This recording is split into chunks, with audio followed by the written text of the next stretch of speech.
You said 52 alphabets in Sanskrit, one of the finest language in the world. Yeah, Malak. Similarly, Yes. Tamil has 247. Yes, Malak. Yes, So yes. don't go into all those areas.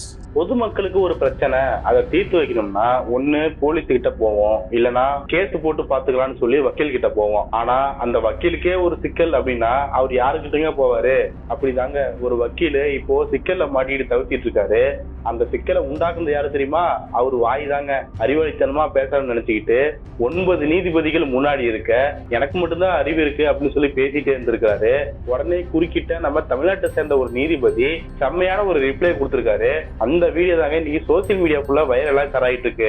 சரி, என்ன பிரச்சனை, சிக்கல் உண்டாக்குற அளவுக்கு அவர் என்ன பேசினாரு அப்படிங்கறத பத்தி தான் இந்த வீடியோல பார்க்க போறோம். சபரிமலை கோயில்ல எல்லா வயது பெண்களும் வழிபாடு செய்யலாம் அப்படின்னு சொல்லி உச்ச நீதிமன்றம் உத்தரவு பிறப்பிச்சிருந்தாங்க இல்லையா? அதை எதிர்த்து நிறைய மத அமைப்புகள் கேஸ் போட்டிருந்தாங்க.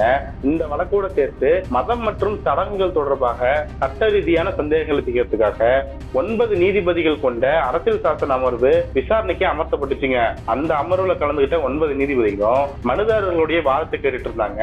அப்பதான் பாஜகவுடைய சார்பு வழக்கறிஞரான அஸ்வினி உபாத்யாய் அப்படிங்கிறது தன்னுடைய வாதத்தை தொடர்றாரு. அந்த வாதத்துல என்னென்னமோ பேசிட்டு அடுத்துதான் சமஸ்கிருத மொழியுடைய புகழ நான் பாடுறேன்னு சொல்லி இங்கிலீஷ் மொழியில 26 எழுத்து மட்டும்தான் இருக்குது, ஆனா சமஸ்கிருதத்துல 52 எழுத்துக்கள் இருக்குது தெரியுமா? தர்மம் அப்படிங்கிற வார்த்தைய இங்கிலீஷ்ல சரியா விளக்கவே முடியாது. மேலும் எல்லா மதங்களும் சமமான மதம் கிடையாதுன்னு சொல்லிட்டு பகவத்கீதையை மேற்கோள் காட்டி தர்மம் அப்படிங்கிறது மதத்தை விட பெருசு அப்படின்னு சொல்லி பேசிட்டு இருந்தாருங்க. எனவே இந்த வக்கீல் உபாத்தியாய் தாந்தோட்டித்தனமா பேசிட்டு இருக்கிறத பார்த்துட்டு டென்ஷன் ஆகி போன தமிழ்நாட்டை சேர்ந்த நீதிபதி ஆர் மகாதேவன் அவர்கள் அதெல்லாம் இங்க பேசி கிடையாதுங்க. ஏதோ சமஸ்கிருதத்தில் 52 வார்த்தைகள் இருக்குன்னு சொல்றீங்க, தமிழ் லாங்குவேஜில் கேள்விப்பட்டிருக்கீங்களா? தமிழில் 247 எழுத்துக்கள் இருக்குது. எனவே அந்த பகுதிக்கெல்லாம் போகாதீங்க, இந்த வழக்கு சம்பந்தப்பட்ட அம்சத்தை மட்டும் பேசுங்க, டைவர்ட் பண்ணாதீங்க அப்படின்னு சொல்லி கராரா பேசியிருந்தாரு. இதை கேட்டோன்னே பதறி போன பாஜக வழக்கறிஞர் அதெல்லாம் தெரியும் சமாளிக்க பார்க்குறாரு. ஆக வீணா வாயை விட்டு வம்ப வாங்கி கட்டிக்கிட்டாரு, அதுவும் நீதிபதி கிட்டே வாங்கி கட்டிக்கிட்டாரு அப்படின்னு தான் நான் பார்க்கக்கூடிய விஷயமா இருக்குது. அந்த விஷயத்தில் பார்க்கும்போது இவர் ஒரு சைடு பேசிட்டு இருக்காருங்க. உடனே நீதிபதி மகாதேவன் அவர்கள் குறுக்கிடும் போது என்ன பெரிய சமஸ்கிருதம், தமிழ் மொழியில் எத்தனை வார்த்தை இருக்கு தெரியுமா அப்படின்னு கேட்கும்போது அப்படியே அவருடைய முகத்துக்கு கேமரா ஜூமின்ல போகுது. இன்னொரு பக்கம் அந்த வழக்கறிஞர் திக்குமுக்காடி போய் நிற்கிறாரு. எனவே இவர் பேசினா மட்டும் பரவாயில்லைங்க, மற்ற நீதிபதிகளுமே திட்ட ஆரம்பிச்சிட்டாங்க. அந்த 9 நீதிபதிகள்ல இன்னொரு நீதிபதியா இருக்கிற நீதிபதி நாகரத்னா அவர்கள் கன்னடத்துல கூட தான் 52 எழுத்துக்கள் இருக்குது அப்படின்னு சொல்லி குறிப்பிட்டிருந்தாங்க. மேலும் நீதிமன்றத்துக்குள்ள ஒரு மதம் மற்றொரு மதத்தை விட உயர்ந்தது அப்படிங்கிற வாதத்தை கொண்டு வரவே வேண்டாம், இங்க எல்லா மதமும் சமம்னு பேசியிருந்தாரு.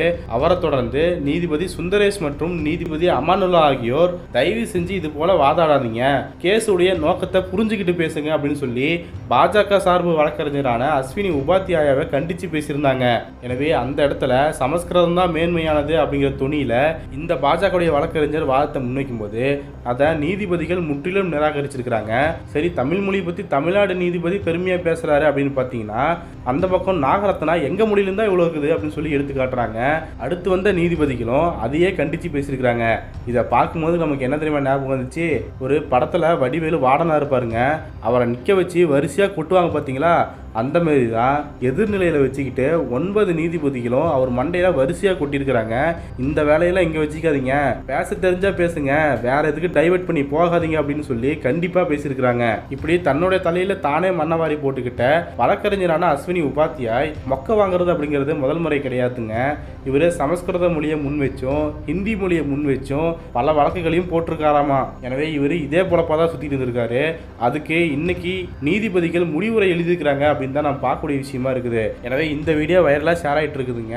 என்னங்க இது சிறுபுலத்தனமா இத்தனை எழுத்துக்குது அத்தனை எழுத்துக்குதுன்னு சொல்லி நம்பர் வச்சு விளாண்டுட்டு இருக்காரு. சரி, இவர் வழியிலே பதிலடி கொடுப்போம்னு சொல்லி தான் நீதிபதி ஆர் மகாதேவன் அவர்கள் பதிலடி கொடுத்துருக்காரு. இப்போ என்ன வாதத்தை இவர் வைக்க போறாருன்னு பார்க்கலாமே அப்படின்னு சொல்லி இந்த வீடியோக்களை ஷேர் பண்ணிட்டு இருக்காங்க. இந்த வக்கீலை போலத்தான் வெளியே பல பேர் சுத்திட்டு இருக்கிறாங்க. குறிப்பா பிஜேபி ஆர்எஸ்எஸ் ஆனது ஹிந்தி மொழி சமஸ்கிருத மொழியை தான் தன்னுடைய உச்சந்தலையில தூக்கி வச்சு கொண்டாடிட்டு இருக்காங்க. அந்த சமஸ்கிருத மற்றும் ஹிந்தி மொழி திணிப்புக்கு பாஜக அரசு ரீதியாவே உதவி பண்ணிட்டு இருக்குது அப்படிங்கிறத நான் பார்க்கக்கூடிய விஷயமா இருக்குது. பாட புத்தகத்துல சரி, மேடையில சரி, இல்ல ஆராய்ச்சி படிப்புகள்ல சரி, கிடைக்கிற இடத்துல எல்லாமே ஹிந்தி மொழி தான் இந்து மதத்துடைய புனித மொழியாகவும் பண்டைய இந்திய கலாச்சார மொழியாகவும் அறிவு பாரம்பரியத்துடைய மொழியாகவும் இருக்குது அப்படின்னு சொல்லி பாஜக எல்லா இடத்துலையும் நிறுவ பார்க்குறாங்க. வேதங்கள்லயே அறிவியலை பத்தி பற்றியெல்லாம் இருக்குது அப்படின்னு சொல்லி கட்டுக்கதைகளை பரப்ப விட்டுட்டு இருக்கிறாங்க. எனவே இந்த அகங்கார போக்கத்தான் அந்த வழக்கறிஞர் நீதிமன்றத்திலே போய் வெளிப்படுத்தி ஒட்டு வாங்கிட்டு வந்திருக்காரு அப்படிங்கிறத நான் பார்க்கக்கூடிய விஷயமா இருக்குது.